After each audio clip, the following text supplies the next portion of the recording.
Assalamu alaikum wa rahmatullah wa barakatuh. Je me présente, je m'appelle Abdullah et je voudrais parler sur un point qui est la charia.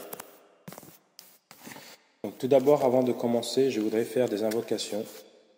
Ô Dieu, tu es mon Seigneur, il n'y a point de divinité à part toi, je m'en remets à toi. C'est toi le Seigneur du trône sublime, de puissance ni de force que grâce à toi. Je suis convaincu que Dieu est omnipotent et omniscient. Ô Dieu, je me réfugie auprès de toi contre le mal causé par ma propre personne et contre le mal causé par tout être vivant dont tu détiens le destin. Amen. Certes, mon Seigneur est sur le droit chemin. Il n'y a point de divinité à part Dieu, l'indulgent, le noble, le très noble. Gloire à Dieu, le Seigneur du trône sublime. Gloire à Dieu, le Seigneur des univers. Ô Dieu, je te demande de m'accorder ce qui me donne droit à ta miséricorde et à ton pardon. Je te demande de m'accorder une part de toute bonne action et de me préserver de tout péché. Ô toi qui es le plus miséricordieux des miséricordieux, ne laisse pas de péché commis de ma part sans me le pardonner, ni de soucis dont je souffre sans l'écarter, ni de demande que tu agrées sans me donner satisfaction. Amin. Donc tout d'abord, je voudrais expliquer dans quelle situation on vit actuellement en Europe. Une situation instable, c'est sûr, très critiquable. Alors récemment, il y a eu une très très mauvaise nouvelle dans un des quartiers en France, deux jeunes qui se sont fait assassiner à Lahmou. Donc il faut cesser, vraiment il faut cesser. Quand j'entends des personnes, des écrivains dire qu'il n'y a pas de solution, il faut arrêter. Il n'y a pas de solution pour les gens qui n'ont pas eu d'éducation religieuse, pour les gens qui ne croient pas en Dieu, pour les gens qui rejettent la parole de Dieu, Allah. Il faut savoir que nous musulmans, mais on ne nous écoute pas malheureusement, il faut savoir que nous musulmans, nous avons des lois bien précises dictées par Dieu. Et dans ces circonstances-là, la loi indique que celui qui enlève la vie sacrée que Dieu a rendue sacrée, celui qui enlève la vie qu'Allah a rendue sacrée, doit s'en priver aussi. Il faut savoir que dans ces circonstances-là, il n'y a pas d'autre choix que de juger par la loi du talion. Parce que on parle de justice, mais si on se pose vraiment la question, et même si je vous la pose à vous, est-ce que c'est juste qu'une personne enlève la vie à quelqu'un et lui continue à vivre? Non. Une personne qui enlève la vie à quelqu'un avec, préméditation, qu'il a vraiment voulu le faire, est-ce qu'il a le droit de vivre? Non. Voilà. La réponse est claire. Que la personne soit d'accord pour la charia ou pas la charia, tout le monde pense d'une manière et d'une autre. Mais il faut savoir aujourd'hui, c'est que c'est la seule solution. Voilà. Si je vous pose la question personnellement, telle personne a enlevé telle vie à une autre personne, a-t-elle le droit de vivre? A-t-elle le droit d'avoir des plaisirs? A-t-elle le droit d'avoir une jouissance temporaire? La réponse est non. Donc voilà. Pourquoi je suis ferme? Parce que je vous explique. Il faut être ferme dans le sens où il y a des solutions et il faut pas fermer les yeux, il faut pas se mentir à soi-même et aux autres. Parce que le mensonge vraiment c'est un énorme péché. Les gens ne savent pas, mais ils s'égarent encore plus loin en disant que des mensonges. Ils s'éloignent de la vérité. Et finalement, ils ont du mal à revenir sur leurs pas, comme on dit. Donc, je vous donne un exemple. On prend un fleuve avec un courant d'eau très excessif et il n'a pas de mur sur les côtés. Donc, au moment où il y a des crues, forcément, il va sortir de sa trajectoire et va nuire à son entourage. Donc va faire des inondations, va détruire du matériel, des maisons, des gens, il va noyer des gens, ce fleuve-là. Mais si ce fleuve-là, on lui met directement des barrières, si on lui met des murs bien fermes sur chaque côté, il ne va pas nuire à autrui.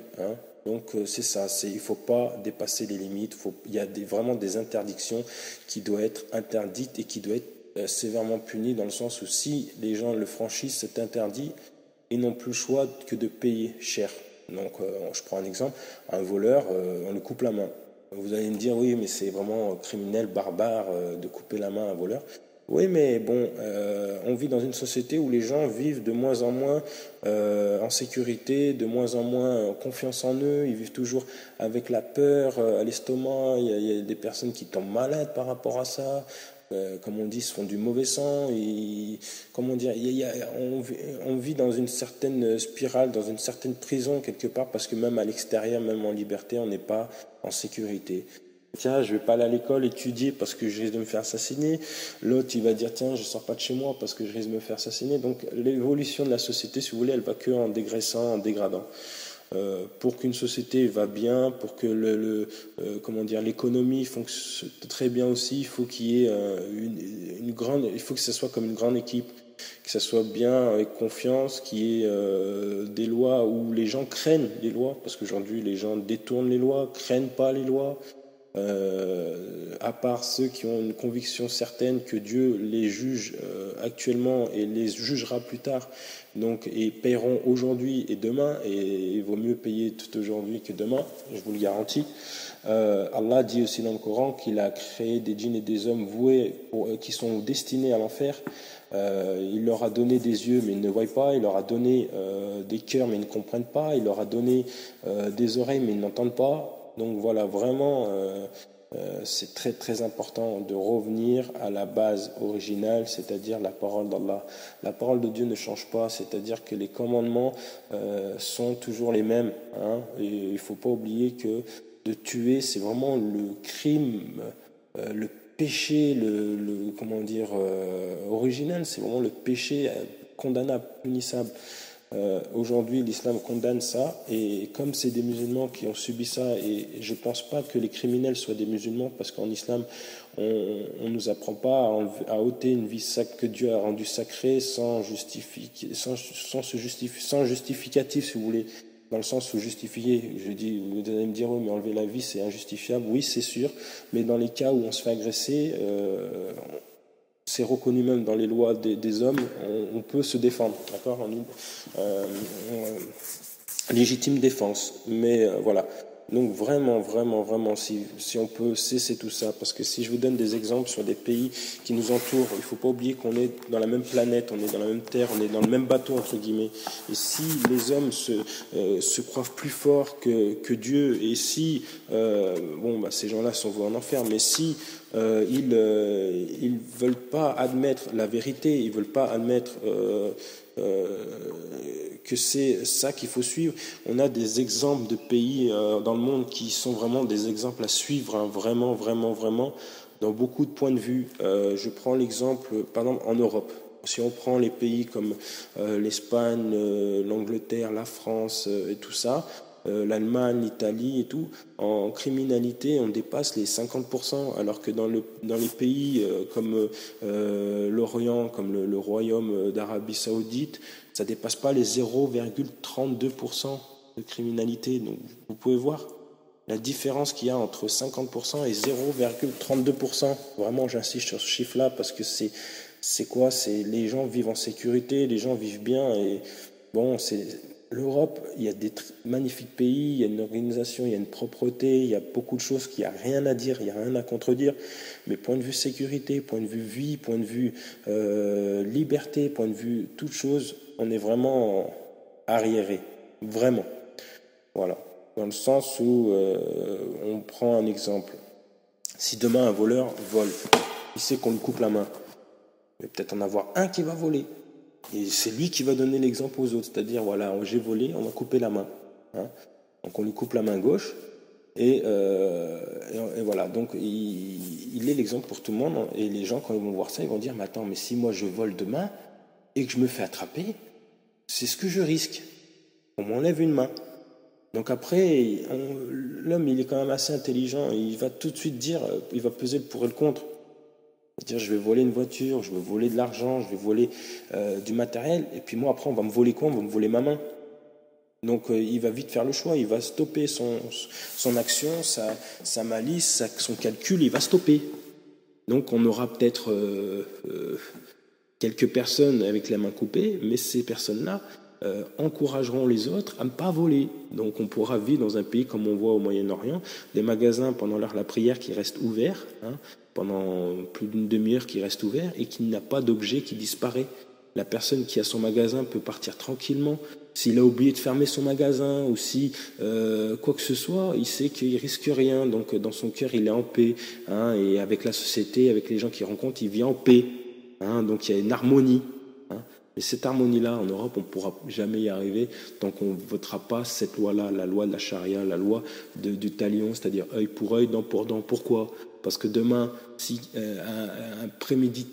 quelqu'un qui prémédite une mort d'un autre, qui l'agresse gratuitement ou qui l'assassine, il sait que lui aussi sera soit agressé. Si par exemple il l'agresse et l'autre il lui casse le nez, il sait que si il va en prison ou quoi par rapport à l'agression, on lui cassera le nez aussi. Donc il faut vraiment qu'il y ait une justice. La justice, c'est quoi ? C'est rendre le bien pour ce qu'on nous fait de bien, on le rend bien, et ce qu'on nous fait de mal, on le rend mal. Malheureusement, l'être humain, il est comme ça. Si on lui fait du mal, il va être méchant, et si on lui fait du bien, il va être gentil. Donc, il faut savoir une chose, c'est qu'on vit dans une société où on ne pourra jamais être épanoui tant qu'il n'y aura pas les règles et les lois d'Allah, les lois de Dieu établies dans tous les pays. C'est tout. Voilà. Donc, qu'est-ce que je voulais dire d'autre ? Donc vraiment, la charia, c'est pas quelque chose qu'on instaure immédiatement, c'est toute une éducation. Il y a, à l'école, on enseigne aux enfants les droits.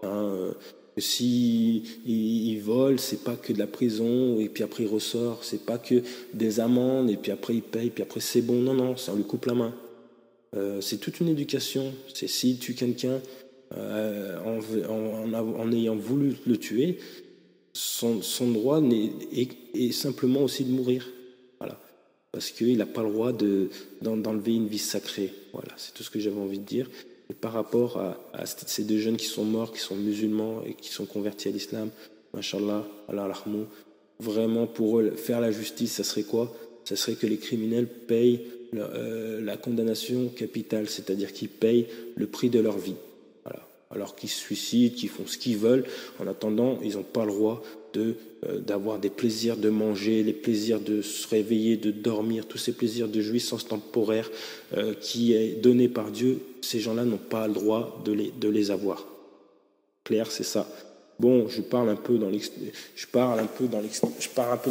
mais c'est pas l'extrême. Si on regarde bien les choses, c'est que c'est la solution pour avoir une stabilité. Parce que dans les pays européens, il n'y a pas de stabilité au niveau criminalité, au niveau justice, il n'y a pas de stabilité. Les lois changent, les lois reviennent, puis c'est les lois des hommes. Donc il y a toujours des imperfections. Mais la loi divine, elle est parfaite. Voilà. On le voit bien dans certains pays comme le Moyen-Orient. Je reprends l'exemple du royaume d'Arabie Saoudite. C'est un pays qui a les lois divines, la charia, et c'est un pays où il y a une propreté. Les grands centres commerciaux, il y a une paix, une sincérité, une paisibilité. On peut se promener tranquillement avec son sac à main, on peut être tranquille. Il n'y a pas des regards de peur, de méfiance. Vous voyez ce que je veux dire ? Il n'y a pas de l'agression sans cesse. Parce qu'en fait, là, en Europe, on vit quoi dans l'agression sans cesse ? On sort de chez soi, on est agressé.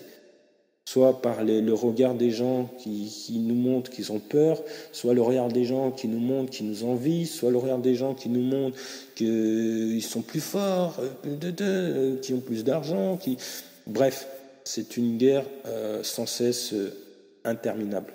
Donc vraiment, la seule solution, quand je vois qu'il y a des écrivains qui disent « Oh non, il n'y a pas de solution », et celui qui dirait la solution serait un grand malin, je veux simplement dire que si lui nous prend en ayant que nous avons la solution, que si lui nous prend pour des malins, lui il est vraiment pas malin et il arrange le malin, on va dire dans l'autre sens, c'est-à-dire pas dans le sens justice ou dans le sens de Dieu, mais dans le sens du mal, voilà, obscur, parce qu'il laisse libre voie à tous ces actes-là. Donc voilà, la solution c'est ça. Donc les gouvernements qu'ils arrêtent de se mentir ou qu'ils arrêtent aussi de mentir aux gens et qu'ils disent simplement que s'ils veulent une sécurité dans leur pays, il faut voter cette loi-là, la loi du talion. Dent pour dent, œil pour œil. C'est-à-dire que si quelqu'un tue votre enfant, la personne qui a tué votre enfant doit être tuée. Voilà. Donc je pense que tout le monde voit les choses pareilles, hein, quelqu'un qui perd son fils ou sa fille ou quelqu'un cher par rapport à quelqu'un et non par rapport à une nature ou une maladie, il a moins facilité de faire le deuil tant que cette personne sera en vie. Donc voilà, et le jour où il va mourir, la personne qui a agressé, qui a assassiné ou quoi, il aura un jugement. Et ce jugement-là, il n'aura pas que des gens, mais il aura aussi de Dieu. Donc autant qu'il aille directement. Simplement pour terminer, merci de m'avoir écouté, chers auditeurs, auditrices. C'était un point sur la charia. Donc c'est vraiment impératif de voter ces lois-là parce qu'il y aura que un seul ou quelques incidents, mais il n'y aura pas des tonnes tous les ans, tous les mois. Tous les mois, on entend des assassinats, des assassinats, des assassinats, des agressions, des agressions, des agressions. Mais quand est-ce que ça va cesser? Eh bien, la réponse, c'est quand on aura voulu voter la loi divine. Merci.